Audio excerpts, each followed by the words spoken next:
ಆತ್ಮೀಯ H16 news ಅರ್ಥಾತ್ ಸೀತಾರಾಮ್ಗೆ ಸ್ವಾಗತ. ನಾನು ನಿಮ್ಮವ MI ಅಥವಾ ಮಲ್ಲಪ್ಪ ಜೋತಾರ. ಆತ್ಮೀಯರೇ, ಇವತ್ತೊಂದು ವಿಶಿಷ್ಟವಾದ ಕಾರ್ಯಕ್ರಮ, ಸಂವಾದ, ಚರ್ಚೆ, ವಿಶೇಷವಾಗಿ ನಮ್ಮ ಹಡಗಿನಾಳ. ಆ ಹಡಗಿನಾಳಲ್ಲಿ ಒಂದು ಅದ್ಭುತವಾದ ಕಾರ್ಯ, ಅದು ಜಾನಪದ ಪರಿಷತ್ದಿಂದ, ಕನ್ನಡ ಜಾನಪದ ಪರಿಷತ್ದಿಂದ ನಡೆಯುತ್ತಿರುವಂಥ ವಿಶೇಷವಾದ ಕಾರ್ಯಕ್ರಮ. ಅಲ್ಲಿಯ ಜನರ ಪದಗಳನ್ನು ಜನರ ಮುಂದಿಡುವಂಥ ಕೆಲಸವನ್ನು ಮಾಡುವಂಥ ಪ್ರಯತ್ನವನ್ನು ನಮ್ಮ ಮಿತ್ರರು, ಜೊತೆಗೆ ಸಾಹಿತಿಗಳು, ಕಲಾಕಾರರು, ಜೊತೆಗೆ ಚಿಂತಕರನ್ನು ಗುರುತಿಸ್ಕೊಡುವಂಥ ನಮ್ಮ ಜಯಾನಂದ್ ಮಾದರ್ ಅವರು ಈ ದೊಡ್ಡ ಕಾರ್ಯಕ್ರಮವನ್ನು ಎಲ್ಲರ ಸಹಕಾರದೊಂದಿಗೆ ಜನಪದ ಸಾಹಿತ್ಯ ಜೊತೆಗೆ ಕವಿ ಕಲಾಕಾರರ ಪರಿಚಯ, ಕೂಡಿಸುವಿಕೆ, ಜೊತೆಗೆ ಒಬ್ಬರನ್ನೊಬ್ಬರು ಅರ್ಥ ಮಾಡ್ಕೊಳ್ಳೋಕೆ ಬಗ್ಗೆ ಒಂದು ಕಾರ್ಯಕ್ರಮ ಮಾಡ್ತಾಯಿದ್ದಾರೆ. ಆ ಕಾರ್ಯಕ್ರಮದ ಬಗ್ಗೆ ಅದು 4ನೇ ತಾರೀಕು ವಿಶೇಷವಾದಂಥದ್ದು. ಅದು ಏನು, ಅಲ್ಲೇನು ನಡೀತದೆ ಮತ್ತು ಅಲ್ಲಿ ಯಾರ್ಯಾರು ಕೂಡ್ತಾರೆ, ಅದ್ರ ವಿಶೇಷತೆ ಏನು ಅನ್ನೋದನ್ನು ಅವ್ರ ಬಾಯಿಂದ ಕೇಳಬೇಕಾಗಿದೆ. ಇವತ್ತು ಅದೊಂದು ಚರ್ಚೆನೂ ಹೌದು, ಜೊತೆಗೆ ಒಂದು ಸಂವಾದನೂ ಹೌದು. ನಮಸ್ಕಾರ ಗುರುಗಳ. ನಮಸ್ಕಾರ. ನೀವು ನಮ್ಮ ಕರೆ ಮೇರೆಗೆ ಬಂದ್ರಿ. ಇದೇನು ನೀವು ಮಾಡ್ತಾಯಿದ್ದೀರಿ? ಗೋಕಾಕ್ ತಾಲೂಕಿನ ಪ್ರಥಮ ಜಾನಪದ ಸಮ್ಮೇಳನ ಅಂತ ಹೇಳ್ತಾಯಿದ್ರಿ, ಕನ್ನಡ ಜಾನಪದ ಸಮ್ಮೇಳನ ಅಂತ ಹೇಳ್ತಾಯಿದ್ರಿ. ಇದ್ರ ಮೂಲಕ ನೀವು ಏನೇನು ಮಾಡಬೇಕು ಅಥವಾ ಉದ್ದೇಶ ಏನು ನಿಮ್ಮದು ಅಂತ? ಸರ್, ಇದು ಕನ್ನಡ ಜಾನಪದ ಪರಿಷತ್ತು ಅನ್ನುವಂಥದ್ದು ರಾಜ್ಯ ಘಟಕವನ್ನು ಹೊಂದಿರತಕ್ಕಂಥದ್ದು, ಜಿಲ್ಲಾ ಘಟಕವನ್ನು ಹೊಂದಿರತಕ್ಕಂಥದ್ದು. ಅದೇ ರೀತಿ ಬೆಳಗಾವಿ ಜಿಲ್ಲೆಯಲ್ಲಿ ಅನೇಕ ತಾಲೂಕುಗಳಲ್ಲಿಯೂ ಕೂಡ ಈ ಘಟಕ ಕೆಲಸ ಮಾಡ್ತಾಯಿದೆ. ಆದರೆ ನನಗೊಂದು ಹೆಮ್ಮೆ ಅಂತಂದರೆ, ಇಡೀ ಬೆಳಗಾವಿ ಜಿಲ್ಲೆಯಲ್ಲಿ ಮೊಟ್ಟಮೊದಲ ಗೋಕಾಕ್ ತಾಲೂಕಾ ಸಮ್ಮೇಳನ ನಮ್ಮ ಜಿಲ್ಲೆಯಲ್ಲಿ ಮೊಟ್ಟಮೊದಲ ಬಾರಿಗೆ ನಮ್ಮ ತಾಲೂಕಿನ ಪುಣ್ಯಕ್ಷೇತ್ರವಾಗಿರ್ತಕ್ಕಂಥ ಮುತ್ತೇಶ್ವರನ ಒಂದು ಹುಣಸಿ ಬಣ ಹಡಗಿನಾಳ ಗ್ರಾಮದಲ್ಲಿ ಈ ಒಂದು ಸಮ್ಮೇಳನ ನಡೀತಾ ಇದೆ. ಈ ಸಮ್ಮೇಳನ ಬಹಳ ಪ್ರೀತಿಯಿಂದ, ವಾತ್ಸಲ್ಯದಿಂದ, ಕಕ್ಕುಲಾತಿಯಿಂದ ಈ ಒಂದು ಸಮ್ಮೇಳನವನ್ನು ಮಾಡೋದಕ್ಕೆ ನಮ್ಮ ಗೆಳೆಯರು ಮತ್ತು ನಮ್ಮ ಹಿರಿಯರಾಗಿರ್ತಕ್ಕಂಥ ಈಶ್ವರಚಂದ್ರ ಬೆಟಗೇರಿ ಅವರು, ಡಾಕ್ಟರ್ ಲಕ್ಷ್ಮಣ್ ಚೌರಿ ಅವರು, ಅರುಣ್ ಸೌತಿಕೆ ಅವರು, ವಿದ್ಯಾ ರೆಡ್ಡಿ ಅವರು, ಇನ್ನೂ ಅನೇಕ ಜನ ಜಾನಪದ ಸಂವೇದನಾಶೀಲ ವ್ಯಕ್ತಿಗಳನ್ನು ಒಗ್ಗೂಡಿಸಿಕೊಂಡು ನಮ್ಮ ಘಟಕದ ವತಿಯಿಂದ ಈ ಹಡಗಿನಾಳ ಗ್ರಾಮದೊಳಗೆ ಈ ಕಾರ್ಯಕ್ರಮವನ್ನು ಅಥವಾ ಈ ಒಂದು ಸಮ್ಮೇಳನವನ್ನು ಮೊಟ್ಟಮೊದಲ ಬಾರಿಗೆ ಹಮ್ಮಿಕೊಂಡಿದ್ದೀವಿ ಸರ್. ಇದ್ರ ಉದ್ದೇಶ ಅಂತಂದರೆ, ಈಗ ಜಾನಪದ ಕಲಾವಿದರನ್ನ ಯಾರೂ ಕರೆಸಿ ಸಹಿತ ಮಾತಾಡೋಂಗಿಲ್ಲ ಸರ್. ಹಂಗೆ ಮಾತಾಡ್ಸೋದು ದೂರ ಉಳಿತು. ಕರೆಸಿ ಸಹಿತ ಮಾತಾಡ್ಸೋದಿಲ್ಲ. ಕಲಾವಿದರನ್ನ ಬಳಸ್ತಾರ ಮತ್ತು ಅವ್ರನ್ನ ಬಿಟ್ಬಿಡ್ತಾರ. ಅವರಿಗೆ ಗೌರವ ಕೊಡೋದಿಲ್ಲ, ಆ ಜಾನಪದ ಕಲೆಯನ್ನು ಎತ್ತಿ ಹಿಡಿಯೋದಿಲ್ಲ. ಅಂಥ ಒಂದು ಈ ಜಾನಪದ ಸಾಹಿತ್ಯ ಆಗಲಿ, ಜಾನಪದ ಕಲೆ ಆಗಲಿ, ಈ ಜಗತ್ತಿಗೆ ಜೀವವನ್ನು ಕೊಟ್ಟಂಥ ಕಲೆ ಸರ್. ಅದು ಆ ಸಂಸ್ಕೃತಿಯನ್ನು, ಆ ನಾಗರಿಕತೆಯನ್ನು ಮುಂದಿನ ಜನಾಂಗಕ್ಕೆ ಪರಿಚಯಿಸಬೇಕು ಅಥವಾ ಅವರಿಗೆ ಇವತ್ತಿನ ಜನಾಂಗವನ್ನು ಅವ್ರು ಏನು ಮಾಡ್ತಾ ಇದ್ದಾರೆ ಒಂದು ಸಾಹಸವನ್ನು ಅವ್ರಿಗೆ ಗೊತ್ತಿಲ್ಲ ಸರ್. ಹೌದು. ಯಾಕೆಂದರೆ ನಮ್ಮದು ಹೌದಪ್ಪ ಇದು, ಯಾಕಂದರೆ ಒಂದು ಯಾವುದನ್ನಾದರೂ ಮಾಡ್ಬೇಕಾದ್ರೆ ಹಿಂದೆ ದುಡಿಮೆ ಇರ್ತದೆ, ಪರಿಶ್ರಮ ಇರ್ತದೆ. ಆ ಪರಿಶ್ರಮದ ಅರಿವು ಅವ್ರಿಗಿಲ್ಲ. ಮೇಲಾಗಿ ಸರ್, ಇದನ್ನ ಈ ಜಾನಪದ ಸಮ್ಮೇಳನವನ್ನು ನಮ್ಮ ತಾಲೂಕಿನಲ್ಲಿ ಹಡಗಿನಾಳದೊಳಗಡೆ ಯಾಕೆ ಇಡಬೇಕಾಗಿತ್ತು ಆಗಿದೆ ಅನ್ನುವಂಥದ್ದಕ್ಕೆ ಒಂದು ಸ್ಪಷ್ಟೀಕರಣ ಕೊಡ್ತೀನಿ ಸರ್. ನಮ್ಮ ಕರ್ನಾಟಕದೊಳಗೆ ಈ ಜಾನಪದ ಕುಣಿತಗಳು, ಹಾಡುಗಳು ಅಲ್ಲೆಲ್ಲೇ ಕೇಳಿ ಬರ್ತಾವ. ಆಮೇಲೆ ಜಾನಪದ ಸಾಹಿತ್ಯವೂ ಕೂಡ ಅಲ್ಲೆಲ್ಲೇ ಕಂಡು ಬರ್ತದೆ. ಆದರೆ ಜನಪದ ಕುಣಿತಗಳು ಬಹಳಷ್ಟು ಕಣ್ಮರೆಯಾಗಿ ಹೋಗ್ತಾ ಇದಾವೆ ಸರ್. ಇವತ್ತಿನ ಡಿಜಿಟಲ್ ಮೀಡಿಯಾದ ಪ್ರಭಾವದಿಂದ, ಜಾಗತೀಕರಣದ ಸಂದರ್ಭದಲ್ಲಿ ಕಂಪ್ಯೂಟರು, ಮೊಬೈಲು ಇಂಥ ಯುಗದೊಳಗೆ ಈಗಿನ ಜನಾಂಗಕ್ಕೆ ಆ ಜಾನಪದ ಕುಣಿತಗಳು ಮರೆಯಾಗಿ ಹೋಗ್ತಾ ಇದಾವೆ. ಹೀಗಾಗಿ ಇಡೀ ಉತ್ತರ ಕರ್ನಾಟಕದಲ್ಲಿ ಏಕೈಕ ಜಾನಪದ ಕುಣಿತ ಜೀವಂತವಾಗಿರೋದು ಹಡಗಿನಾಳ ಗ್ರಾಮದಲ್ಲಿ ಸರ್ ಇವತ್ತು. ಅದೇ ರೀತಿ ತಳಕಟ್ನಾಳದಲ್ಲಿದೆ, ಧರ್ಮಟ್ಟಿಯಲ್ಲಿದೆ, ಒಡೆಯರೆಡ್ಡಿಯಲ್ಲಿ ಇತ್ತು, ಮುಸ್ಕುಪ್ಪಿಯಲ್ಲಿ ಇತ್ತು, ಪುಲಗಡ್ಡಿಯಲ್ಲಿ ಇತ್ತು. ಆದರೆ ಇವತ್ತು ಹಡಗಿನಾಳದ ಜಾನಪದ ಕಲಾವಿದರು, ದಟ್ಟಿ ಕುಣಿತ ಕಲಾವಿದರು ಮೈಸೂರು ದಸರಾಕ್ಕೆ ಹೋಗಿರ್ತಾರೆ, ಕಿತ್ತೂರು ಉತ್ಸವಕ್ಕೆ ಹೋಗಿರ್ತಾರೆ, ರಾಜ್ಯದ ಅನೇಕ ಕಡೆಗಳಲ್ಲೆಲ್ಲ ಅವ್ರು ತಿರುಗಾಡಿಲ್ಲ. ನಿಜವಾಗಿಯೂ ಸನ್ನಕ್ಕಿಗಳು ಆ ದಿಶೆಯಲ್ಲಿ ದೊಡ್ಡ ಸಾಹಸ ಮಾಡಿ, ಈ ಭಾಗದ ಬಹುದೊಡ್ಡ ಜಾನಪದ ವಿದ್ವಾಂಸರು ಡಾಕ್ಟರ್ ನಿಂಗಣ್ಣ ಸನ್ನಕ್ಕಿ ಅವರ ಒಂದು ಮಹತ್ವಾಕಾಂಕ್ಷೆ ಈ ದಟ್ಟಿ ಕುಣಿತ ದಿಲ್ಲಿವರೆಗೂ ಅದನ್ನು ಪರಿಚಯ ಮಾಡಿದ್ರು ಸರ್ ಅವರು. ಹಿಂಗಾಗಿ ಮಾತಾಡಿದ್ರು. ಹೌದು ಸರ್, ಹೌದು. ಮತ್ತು ಈ ಅಲ್ಲಿ ಹಡಗಿನಾಳದೊಳಗೆ ಒಂದು ಪುಣ್ಯಕ್ಷೇತ್ರ ಇದೆ ಸರ್, ಅದಕ್ಕೆ ಹುಣಸಿ ಬಣ ಅಂತ ಕರಿತೀವಿ ನಾವು. ಮುತ್ತೇಶ್ವರ ಮಹಾನ್ ತಪಸ್ವಿ ಆಗಿ ಹೋಗಿರ್ತಕ್ಕಂಥದ್ದು ಸರ್. ಅದು ಸುಮಾರು ಸಾವಿರಾರು ವರ್ಷದ ಹಿಂದೆ ಮುತ್ತೇಶ್ವರ ಅನ್ನುವಂಥ ಒಬ್ಬ ಮಹಾನ್ ತಪಸ್ವಿ, ಆತ ಅವಧೂತ ಪುರುಷ, ಆತ ಪವಾಡ ಪುರುಷ. ಅವನ ಪುಣ್ಯಕ್ಷೇತ್ರದೊಳಗೆ ಈ ಕಾರ್ಯಕ್ರಮ ನಡೆಯೋದಕ್ಕೆ ಅಲ್ಲಿ ಸ್ಥಳೀಯರಾಗಿರ್ತಕ್ಕಂಥ ಗೌಡಪ್ಪ ಬಿ ಪಾಟೀಲ್ ಅವರು, ಆಮೇಲೆ ಮಹಾದೇವ್ ಪಾರ್ವತಿ ಅವರು, ಆಮೇಲೆ ನಮ್ಮ ಮಾಳಪ್ಪ ಆಡಿನ್ ಅನ್ನುವಂಥವ್ರು, ಆಮೇಲೆ ಮುತ್ಯಪ್ಪ ನಿಂಗಣ್ಣವರನ್ನುವಂಥವ್ರು, ಆಮೇಲೆ ಅಲ್ಲಿ ಪುಣ್ಯಕ್ಷೇತ್ರದ ಮುಖ್ಯಸ್ಥರು ಯಲ್ಲಪ್ಪ ಸ್ವಾಮಿಗಳು ಅನ್ನುವಂಥವ್ರು, ಮತ್ತು ಅಲ್ಲಿ ಒಬ್ಬರು ಪೂಜ್ಯರು ಇದ್ದಾರೆ ಸರ್, ಸಂಸ್ಕೃತ ಪಂಡಿತರು ಮುತ್ತೇಶ್ವರ ಸ್ವಾಮಿಗಳು ಅಂತ. ಇಂಥವರೆಲ್ಲರ ಸಹಕಾರದಿಂದ ಈ ಒಂದು ಕಾರ್ಯಕ್ರಮವನ್ನು ಸ್ಥಳೀಯ ಪ್ರಾಥಮಿಕ ಶಾಲಾ ಮುಖ್ಯೋಪಾಧ್ಯಾಯರು ಬಿರಾದರ್ ಗೌಡ್ರು ಅನ್ನುವಂಥವ್ರು, ಆಮೇಲೆ ಪ್ರೌಢಶಾಲೆ ಇದೆ ಸರ್ ಮಂಜುಳಾ ಗೀದಿ ಅನ್ನುವಂಥವ್ರು, ಆಮೇಲೆ ಇನ್ನೊಂದು ಮುತ್ತುಶ್ರೀ ಅನ್ನುವಂಥದ್ದು ಒಂದು ಶಿಕ್ಷಣ ಸಂಸ್ಥೆ ಇದೆ, ಅಲ್ಲಿಯ ಕುರುಳಿ ಅನ್ನುವಂಥವ್ರು, ಈ ಎಲ್ಲ ಸ್ಥಳೀಯರ ಒಂದು ಸಹಕಾರದ ಮೇರೆಗೆ, ಜೊತೆಗೆ ನಮ್ಮ ಗೋಕಾಕದ ಹಿರಿಯ ಗಣ್ಯ ನಾಗರಿಕರು ಮಾಂತೇಶ್ ತಾಂಶಿ ಆಗಿರ್ಬೋದು, ಬಾಲಚಂದ್ರ ಜಾರಕಿಹೊಳಿ ಆಗಿರ್ಬೋದು, ರಮೇಶ್ ಜಾರಕಿಹೊಳಿ ಅವರು, ಸತೀಶ್ ಜಾರಕಿಹೊಳಿ ಅವರು, ಮತ್ತು ಜಯಾನಂದ ಮುನ್ನವಳ್ಳಿ ಅವರು, ಇನ್ನೂ ಅನೇಕ ಜನ ಗಣ್ಯಾತಿ ಗಣ್ಯರು ಈ ಸಮ್ಮೇಳನಕ್ಕೆ, ಜಯಾನಂದ್ ಅವರೇ ಈ ಕಾರ್ಯಕ್ರಮ ಬಹಳ ಅರ್ಥಪೂರ್ಣವಾದಂಥ ಕಾರ್ಯಕ್ರಮ, ಮತ್ತು ಅಲಕ್ಷಿತ ಕಲಾವಿದರನ್ನ ನೀವು ಒಗ್ಗೂಡಿಸ್ತಾ ಇದ್ದೀರಿ, ಅವ್ರನ್ನೆಲ್ಲ ಮುಖಾಮುಖಿ ಮಾಡ್ತಾ ಇದ್ದೀರಿ, ಎಲ್ಲ ಕಲಾ ಪ್ರಕಾರದ ಕಲೆಗಳನ್ನು ನೀವು ಅನಾವರಣಗೊಳಿಸ್ತಾ ಇದ್ದೀರಿ.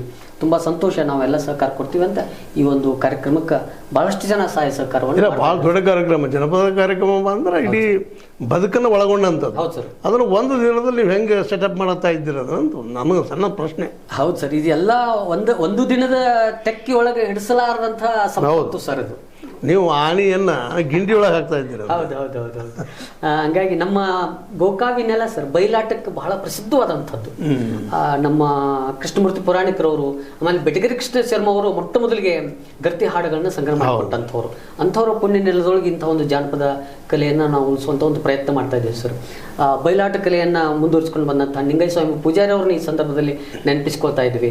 ಆಮೇಲೆ ಪಾರಿಜಾತಕ್ಕೆ ತಮ್ಮ ಜೀವನವನ್ನೇ ಮುಡುಪಾಗಿಟ್ಟಿರ್ತಕ್ಕಂಥ ಯಲ್ಲಪ್ಪ ಕೆಮ್ಮಣ್ಣಕೋಲ ಅವರನ್ನ ನೆನಪು ಮಾಡ್ಕೊಳ್ಳಿಕ್ಕೆ ಒಂದು ಮಹಾದ್ವಾರಕ್ಕೆ ಹೆಸರು ಇಡ್ತಾ ಇದ್ವಿ. ಆಮೇಲೆ ಇನ್ನೊಂದು ಮಹಾದ್ವಾರಕ್ಕೆ ಭಜನಾ ರತ್ನ ಅಂತ ಪ್ರಖ್ಯಾತಿ ಹೊಂದಿರುವಂತ ಗುಜರಾಟಿ ರಾಮಚಂದ್ರಪ್ಪ ಅವ್ರ ಹೆಸರನ್ನ ಇಟ್ಟಿದ್ದೀವಿ. ಆಮೇಲೆ ಪ್ರಸಾದ ಮಂಟಪಕ್ಕೆ ಶಿವಲಿಂಗಪ್ಪ ಬಾವಿಕಟ್ಟಿ ಅತ್ತಂಗರಾದವ್ರು ಸರ್ ಜಾನಪದ ಕಲೆ ಮೇಲೆ ಬಹಳಷ್ಟು ಕೆಲಸವನ್ನು ಮಾಡಿರ್ತಕ್ಕಂಥವ್ರು. ಅದೇ ರೀತಿ ಇಡೀ ಸಭಾ ಮಂಟಪಕ್ಕೆ ನಮ್ಮ ಡಾಕ್ಟರ್ ನಿಂಗನ ಸನ್ನಕ್ಕೆ ಅವರ ಹೆಸರನ್ನ ಇಡ್ತಾ ಇದ್ದಾರೆ. ಮತ್ತು ಈ ಪ್ರಧಾನ ವೇದಿಕೆಗೆ ಈ ಭಾಗದ ಬಹುದೊಡ್ಡ ಜಾನಪದ ವಿದ್ವಾಂಸರು ಡಾಕ್ಟರ್ ಶ್ರೀರಾಮ್ ಇಟ್ಟನ್ ಅವರು ಯಾದವಾಡ ಅವ್ರ ಹೆಸರಿನ ಮೇಲೆ ಈ ವೇದಿಕೆಗೆ ಹೆಸರನ್ನು ಇಟ್ಟಿದ್ದೀವಿ. ಆಮೇಲೆ ಕುಲಗೋಡು ತಮ್ಮಣ್ಣ, ಕೌಜಲ್ಗಿ ನಿಂಗವ್ವ, ಆಮೇಲೆ ಮಲ್ಕಪ್ಪ ಹೂಗಾರ್ ಅನ್ನುವಂಥ ವಿದ್ವಾಂಸರ ಹೆಸರುಗಳ ಮೇಲೆ ಈ ಸಮ್ಮೇಳನವನ್ನ ಇಟ್ಟಿದ್ದೀವಿ. ಮತ್ತು ಇತ್ತೀಚೆಗೆ ಹಡಿನಾಳದ ಒಂದು ಮುಖ್ಯ ರಸ್ತೆಗೆ ಒಂದು ದೊಡ್ಡ ಮಹಾದ್ವಾರವನ್ನು, ಕೋಟಿಗಟ್ಟಲೆಯ ದುಡ್ಡನ್ನು, ಯಾವ ರಾಜಕೀಯ ಮುಖಂಡರ ಹತ್ರ 5 ಪೈಸೆ ದುಡ್ಡನ್ನು ಕೇಳಿಲ್ಲ ಸರ್. ಇದು ಬಹಳ ಮಹತ್ವದ್ದು. ಅಡಿಗನಾಳ ಗ್ರಾಮದ ಜನತೆಯ ಈ ಒಂದು ಧೈರ್ಯ, ಹೌದು ಸರ್, ಧೈರ್ಯ ಮೆಚ್ಚುವಂಥದ್ದು. ಯಾಕಂತ ಕೇಳಿದ್ರೆ ಇನ್ನೊಂದು ಊರಿಗೆ ಕೈ ಚಾಚಿ ದುಡ್ಡು ಕೇಳಿಲ್ಲ, ತಮ್ಮ ಊರವರಷ್ಟೇ ಅಭಿಮಾನದಿಂದ ಮುತ್ತೇಶ್ವರ ಒಂದು ಮಹಾದ್ವಾರವನ್ನು ಬಿಳಿ ಕಲ್ಲಿನ ಕಟ್ಟಾರ ಸರ್. ಬಹುಶಃ ಅದು ಬೆಳಗಾವಿ ಜಿಲ್ಲೆಯಲ್ಲಿ ಪ್ರಸಿದ್ಧಿಯನ್ನು ಪಡೆಯುವಂತಹ ಒಂದು ದೊಡ್ಡ ಶಿಲ್ಪಕಲಾ, ವಾಸ್ತುಶಿಲ್ಪಕಲೆ ಅಂತ ಹೇಳಿ ನಾನು ಕರೆಯೋದಕ್ಕೆ ಬಯಸ್ತಾ ಇದ್ದೀನಿ. ಅಂತಹ ಒಂದು ಗ್ರಾಮದೊಳಗೆ ಇಂಥ ಒಂದು ದೊಡ್ಡ ಸಮ್ಮೇಳನ ನಡೀತಾ ಇದೆ. ಮತ್ತು ಈ ಸಮ್ಮೇಳನ ನಡೆಸೋದಕ್ಕೆ ಒಂದು ಸರ್ವಾಧ್ಯಕ್ಷತೆ ಅನ್ನುವಂಥದ್ದು ಬೇಕಲ್ಲ ಸರ್. ಇದು ಬಹಳ ಕ್ಲಿಷ್ಟಕರವಾಗಿರುವಂಥದ್ದು ಮತ್ತು ನಮ್ಮೆಲ್ಲ ಜನಪದ ಸಾಹಿತಿಗಳಿಗೆ ಬಹಳ ಸವಾಲನ್ನು ಒಡ್ಡುವಂತ ಒಂದು ವಿಷಯ ಆಗಿತ್ತು ಸರ್. ಯಾರನ್ನ ಸರ್ವಾಧ್ಯಕ್ಷರು ಮಾಡಬೇಕು ಅಂತ ಹೇಳಿ. ವಿಶೇಷವಾಗಿ ಕನ್ನಡ ಸಾಹಿತ್ಯ ಸಮ್ಮೇಳನ ಯಾವ ಊರಾಗ ಮಾಡ್ತಾರಲ್ಲ ಆ ಊರಾಗೆ ನಾವು ಎಷ್ಟು ದೊಡ್ಡ ಕೆಲಸ ಮಾಡ್ಯಾರ ಅನ್ನೋದು ಅವಲೋಕನ ಮಾಡಂಗಿಲ್ಲ. ಅವ್ರು ಸಹಕಾರ ಕೊಡ್ತಾರಂದ್ರೆ ಆ ಊರವ್ರನ್ನ ಸಮ್ಮೇಳನ ಮಾಡಿಬಿಡ್ತಾರೆ ಸರ್ ಕನ್ನಡ ಸಾಹಿತ್ಯ ಪರಿಷತ್ನವ್ರು. ಆದ್ರೆ ನಾವು ಜಾನಪದ ಪರಿಷತ್ನವ್ರು ಏನ್ ಮಾಡಿದ್ವಿ ಅಂತ ಕೇಳಿದ್ರೆ ಯಾವ ಊರವ್ರು ಅನ್ನೋದನ್ನ ಗಮನಿಸ್ತಾ ಇಲ್ಲ. ಈ ಕ್ಷೇತ್ರದೊಳಗೆ, ಜಾನಪದ ಕ್ಷೇತ್ರದೊಳಗೆ ಬಹುದೊಡ್ಡ ಕೊಡುಗೆಯನ್ನು ನೀಡಿರ್ತಕ್ಕಂಥ ಸಾಧನೆ ಮಾಡಿರ್ಬೇಕು. ಸಾಧನೆ ಅಂತಂದ್ರೆ ಜೀವನವನ್ನೇ ಜಾನಪದಕ್ಕಾಗಿ ಮೀರಿಸಲಾಗಿಟ್ಟಿರ್ಬೇಕು, ಅವನು ದುಡ್ಡು ಮಾಡಿರಬಾರ್ದು. ಇದು ಬಹಳ ಮುಖ್ಯ. ಯಾಕಂದ್ರೆ ಕಲೆ ಆಧಾರವಾಗಿ ಇಟ್ಕೊಂಡು, ಸಾಹಿತ್ಯ ಆಧಾರವಾಗಿ ಇಟ್ಕೊಂಡು ದುಡ್ಡು ಮಾಡಕ್ಕೂ ಹೋಗ್ತಾರೆ ಸರ್ ಬಹಳಷ್ಟು ಜನ. ಬದುಕಿಗೂ ಬೇಕು, ನಾನು ಇಲ್ಲ ಅಂತ ಹೇಳುದಿಲ್ಲ. ಆದ್ರೆ ಈ ಪುಣ್ಯಾತ್ಮ, ಈ ಸಮ್ಮೇಳನದ ಸರ್ವಾಧ್ಯಕ್ಷತೆಯನ್ನು ವಹಿಸಿಕೊಂಡಿರುವಂತಹ ಪುಣ್ಯಾತ್ಮ ಡಾಕ್ಟರ್ ಚಂದ್ರಶೇಖರ್ ಕಂಬರ್ ಅವರ ಬಾಲ್ಯ ಸ್ನೇಹಿತ, ಪ್ರಾಥಮಿಕ ಶಾಲೆಯಲ್ಲಿ ವಿದ್ಯಾಭ್ಯಾಸ ಮಾಡಿರ್ತಕ್ಕಂಥವ್ರು, ಬಸವಣ್ಣಪ್ಪ ಪರಪ್ಪ ಕವಾಡಿಗೆ ಅನ್ನುವಂಥವ್ರು, ನಮ್ಮ ಗೋಕಾಕ್ ತಾಲೂಕಿನ ಕೊಣ್ಣೂರು ಶಿವಾಪುರದವ್ರು ಸರ್. ಇವರು ಸಂಗ್ಯಾಬಾಳೆ ನಾಟಕವನ್ನ ಸರ್ ಇಡೀ ಕರ್ನಾಟಕದಾದ್ಯಂತ, ಅದು ಹುಟ್ಟಿದ್ದು ಬೈಲುಂಗಲ್ ನಾಡಿನಲ್ಲಿ ಆಗಿರ್ಬೋದು, ಆದ್ರೆ ಅದನ್ನ ಇಡೀ ಕನ್ನಡ ನಾಡಿಗೆ ಪರಿಚಯ ಮಾಡಿಕೊಟ್ಟಿರ್ತಕ್ಕಂಥ ಮೇಧಾವಿ ಸರ್ ಶ್ರೀಯುತ ಬಸವಣ್ಣಪ್ಪ ಪರಪ್ಪ ಕವಾಡಿಗೆ ಅನ್ನುವಂಥ ಒಬ್ಬ ಶ್ರೇಷ್ಠ ಸಾಹಿತಿ. ಅವರು ಆ ಸಂದರ್ಭದೊಳಗೆ ಹೆಣ್ಮಕ್ಳನ್ನ ಕರ್ಕೊಂಡು ಬೆಂಗಳೂರು ತನಕ ಓಡಾಡಿ ಸಂಘಗಳ ನಾಟಕ ಪ್ರದರ್ಶನ ಮಾಡ್ಯಾರ ಸರ್. ಆಮೇಲೆ ವಿಜಯಪುರದೊಳಗ ಒಂದು ಬಯಲಾಟ ಉತ್ಸವ ಮಾಡುವಂತ ಸಂದರ್ಭದೊಳಗೆ ಸ್ಪರ್ಧೆ ಇಟ್ಟಿದ್ರಂತ. ಅಂತಹ ಸಂದರ್ಭದೊಳಗೆ ಮೊಟ್ಟ ಮೊದಲ ಪ್ರೈಸ್ ಅನ್ನ ನಮ್ಮ ಸಂಘಗಳ ನಾಟಕ ಪಡಿತಿತ್ತು ಸರ್, ಕನ್ನಡ ನಾಡಿನ ಎಲ್ಲಾ ನಾಟಕಗಳಲ್ಲಿ. ಅಂತ ಒಂದು ಶ್ರೇಷ್ಠತೆಯನ್ನು ಪಡೆದಿರ್ತಕ್ಕಂಥ ನಾಡು ನಮ್ಮ ಗೋಕಾವಿ ನಾಡು. ಅಂತ ಶ್ರೇಷ್ಠ ಕೆಲಸ ಮಾಡಿರುವಂತ ಒಬ್ಬ ವಿದ್ವಾಂಸನನ್ನ, ಕಲಾವಿದನನ್ನ ಗುರುತಿಸಿ ಅವ್ರನ್ನ ಸಂಘಬಾಳ ಮಾಸ್ತರ್ ಅಂತ ಕರೀತಾರೆ ಆ ಭಾಗದೊಳಗೆ, ಕೊಣ್ಣೂರು ಕಡೆಗೆಲ್ಲ ಸರ್. ಅಂಥವ್ರನ್ನ ನಾವು ಸರ್ವಾಧ್ಯಕ್ಷರನ್ನ ಮಾಡಿದ್ವಿ. ನಮ್ಗೆ ಬಹಳ ಸಾರ್ಥಕ ಆಗ್ತದೆ ಸರ್. ಅವ್ರಿಗೆ ಆಮಂತ್ರಣ ಕೊಡ್ಲಿಕ್ಕೆ ನಾವು ಅವ್ರ ಮನೆಗೆ ಹೋದಾಗ, ನಮ್ಮೆಲ್ಲ ಗೆಳೆಯರಲ್ಲಿ ಸೇರ್ಕೊಂಡು ಹೋದಾಗ ಹತ್ತು ಬಿಟ್ರು ಸರ್. ಅವ್ರು ನನ್ನ ಜೀವಮಾನದ ಬಹುದೊಡ್ಡ ಕೊಡುಗೆಯನ್ನು ನನಗೆ ಗೌರವವನ್ನು ಕೊಟ್ರಿ, ನಿಮ್ಮೆಲ್ಲರಿಗೂ ನಾನು ಧನ್ಯವಾದ ಹೇಳ್ತೇನೆ ಅಂತ ಕಣ್ಣಾಗ ನೀರು ತಂದ್ರು ಸರ್. ನಮ್ಮ ಶ್ರಮನೂ ಅಲ್ಲಿಗೆ ಸಾರ್ಥಕ ಆಯ್ತು. ಒಬ್ಬ ಕಲಾವಿದನಿಗೆ ಇದಕ್ಕಿಂತಲೂ ದೊಡ್ಡದು ಏನ್ ಬೇಕು? ಹೌದು.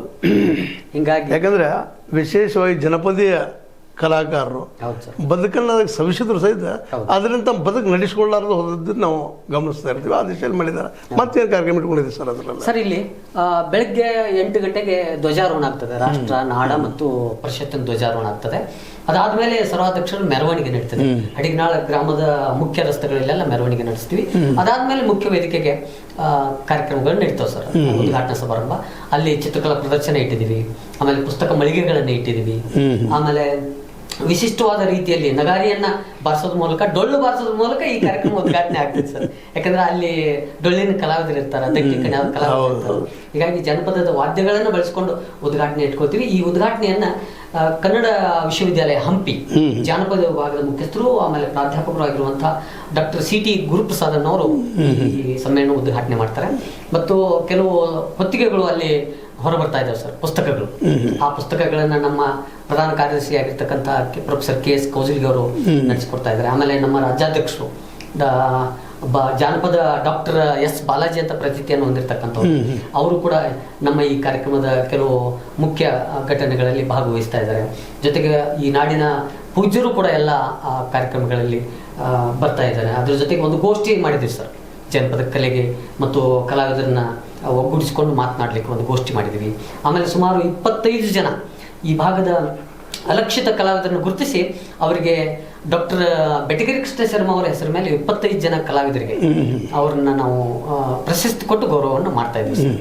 ಆಮೇಲೆ ಹಿರಿಯ ರಂಗಭೂಮಿ ಕಲಾವಿದರು ಮಾಲತಿ ಶ್ರೀ ಮೈಸೂರು ಅವರು ಸಮಾರೋಪ ನುಡಿಯನ್ನ ಆಡ್ತಾರೆ ಸರ್ ಕೊನೆಗೆ. ಹಿಂಗಾಗಿ ಬೇರೆ ಬೇರೆ ವಿಭಿನ್ನ ಶೈಲಿಯಲ್ಲಿ ಈ ಕಾರ್ಯಕ್ರಮ ನಡೀತದೆ. ಜೊತೆಗೆ ಈ ಸಮ್ಮೇಳನದೊಳಗೆ ಬಹಳ ಆಕರ್ಷಕವಾಗಿರ್ತಕ್ಕಂಥದ್ದು ಮತ್ತು ಅರ್ಥಪೂರ್ಣವಾಗಿರ್ತಕ್ಕಂಥ ಒಂದು ಗೋಷ್ಠಿ ಬಹಿರಂಗ ಅಧಿವೇಶನ ಅಂತ ನಡೆಸ್ತಾ ಇದ್ವಿ. ಜಾನಪದ ಜಗುಲಿಕಟ್ಟೆ ಅನ್ನುವಂಥ ಒಂದು ಶೀರ್ಷಿಕೆಯಲ್ಲಿ ಅಲ್ಲಿ ಸುಮಾರು ಶ್ರೀಕೃಷ್ಣ ಪಾರಿಜಾತದ ಮೇಲೆ, ಆಮೇಲೆ ಪಡದ ನಾಟಕಗಳ ಮೇಲೆ, ಆಮೇಲೆ ಸೋಬಾಣ ಪದದ ಮೇಲೆ, ಲಾವಣಿ ಸಾಹಿತ್ಯದ ಮೇಲೆ, ದಟ್ಟಿ ಕುಣಿತದ ಮೇಲೆ, ಹಂತಿ ಪದಗಳ ಮೇಲೆ, ಸನ್ನಾಟಗಳ ಮೇಲೆ, ಡೊಳ್ಳಿನ ಪದಗಳ ಮೇಲೆ, ಭಜನೆ ಪದಗಳ ಮೇಲೆ ಮತ್ತು ಸಂಬಾಳ ವಾದ್ಯದ ಮೇಲೆ ಒಂದೊಂದು ಪ್ರತಿಕ್ರಿಯೆಯನ್ನು ತಗೊಂಡು ಸಂವಾದ ಗೋಷ್ಠಿಯನ್ನು ನಡೆಸ್ತಾ ಇದ್ದೀವಿ ಸರ್. ಆ ಗೋಷ್ಠಿಯ ಅಧ್ಯಕ್ಷತೆಯನ್ನು ಈ ಭಾಗದ ಹಿರಿಯರಾಗಿರ್ತಕ್ಕಂಥ ಡಾಕ್ಟರ್ CK ನಾವಲ್ಗಿ ಅವರು ಆ ಒಂದು ಗೋಷ್ಠಿಯನ್ನ ನಡೆಸಿಕೊಡ್ತಾ ಇದ್ದಾರೆ. ಒಟ್ಟಾರೆ ಈ ಆಮಂತ್ರಣದಲ್ಲಿ ಸುಮಾರು 200ಕ್ಕೂ ಹೆಚ್ಚು ಜನರ ಹೆಸರನ್ನ ದಾಖಲಿಸಿ ಈ ಆಮಂತ್ರಣ ಪತ್ರಿಕೆಯನ್ನು ಮಾಡಿದ್ದೀವಿ.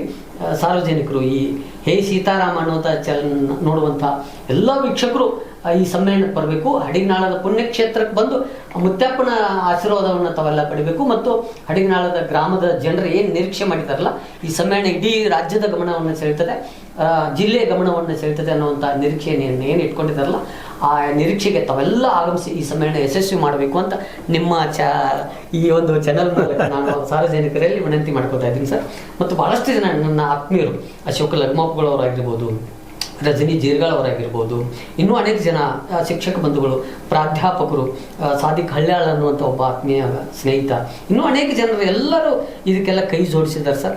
ಬಹಳಷ್ಟು ಸಹಾಯ ಸಹಕಾರವನ್ನು ನೀಡ್ತಾ ಇದ್ದಾರೆ. ಮತ್ತು ಈ ಸಮ್ಮೇಳನ ನಾವು ಹಮ್ಮಿಕೊಂಡದ್ದನ್ನು ನೋಡಿ ನೀವು ಆಮಂತ್ರಣ ಕೊಟ್ಟು ನಮ್ಮ ಮೀಡಿಯಾ ಜೊತೆಗೆ ಸ್ವಲ್ಪ ಮಾತಾಡ್ರಿ ಅಂತೇಳಿ ಆಮಂತ್ರಣ ಕೊಟ್ಟಿದ್ದೀರಿ. ಅದ್ರ ಜೊತೆಗೆ ನಿಮಗೂ ನಾನು ಈ ಮೂಲಕ ಆಮಂತ್ರಣ ಕೊಡ್ತಾ ಇದ್ದೀನಿ, ದಯವಿಟ್ಟು ಸಮ್ಮೇಳನಕ್ಕೆ ಬರಬೇಕು ಸರ್. ಇಷ್ಟು ವಿಚಾರ ಆದ್ಮೇಲೆ ಇಲ್ಲಿವರೆಗೆ ನಿಮಗೆ ಆಮಂತ್ರಣ ಕೊಟ್ಟಂತಹ ನಮ್ಮ ಜಯನವರು ತಾವು ಬರಬೇಕಂತ ಮತ್ತೊಮ್ಮೆ ನಿಮ್ಮಲ್ಲೇ ನಾವು ಕಳಕಳಿಯಿಂದ ಕೇಳ್ಕೊಳ್ತಾ, ಇದು ಇವತ್ತಿನ ವಿಶೇಷ ಚರ್ಚೆ ಈ ಸಾಹಿತ್ಯ ಸಮ್ಮೇಳನದ ಬಗ್ಗೆ, ಜನಪದ ಸಾಹಿತ್ಯ ಸಮ್ಮೇಳನದ ಬಗ್ಗೆ ನೀವು ಆಸಕ್ತಿ ಬನ್ನಿ ಅಂತ ಹೇಳ್ತಾ H16 ನ್ಯೂಸ್ ಅರ್ಥಾತ್ ಹೇ ಸೀತಾರಾಮ ಸತ್ಯದ ಕೈಗಳಲ್ಲಿ ವಂದನೆಗಳು.